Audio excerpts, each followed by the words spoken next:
Oh no, this is a rather interesting turn of events. Poppy Playtime Chapter 3 review. Deep sleep. Alright, time to get some gameplay footage for my short and, what is that? I don't know what that's about. Okay, that was not me. I don't know who. I would never, and I didn't ever. Don't fucking look at me like that. The chapter begins with Catnap carrying us.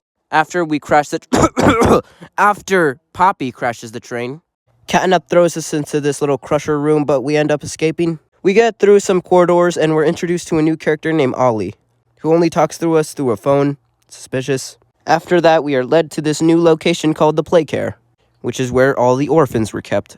We get a new grab pack and a new grab pack hand, the purple one, which allows you to do big jumps. We do some puzzles after that, try to turn the power on, but it gets destroyed, so we have to go to Sweet Home to turn the power back on, I guess. I'm not gonna lie, this is actually genuinely one of the scariest times I've ever had playing a horror game. It's ironic how this part and the school teacher's part is scarier than Catnap's part, but it's fine.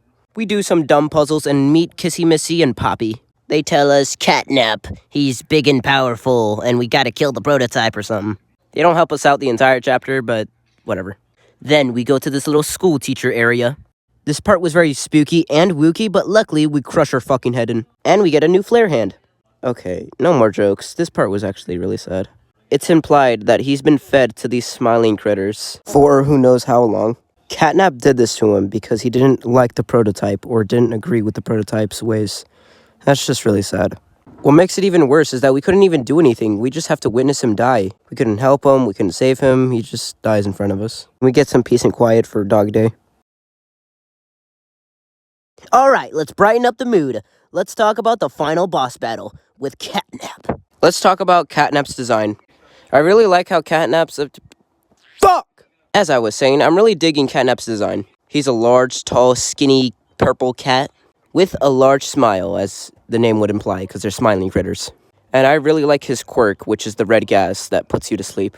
I thought it was a really interesting concept and really wish that they expanded upon it more. And I like how every monster has their little quirk. Huggy Wuggy gives you hugs, Mommy Longlegs acts like a mother to you, and Catnap puts you to sleep. I'm not even going to talk about this boss battle because it really pissed me the fuck off. Anyways, after we beat him in this annoying boss battle, the prototype comes in to kill him. I don't know, I really wish they did more with Catnap's character, but it is what it is.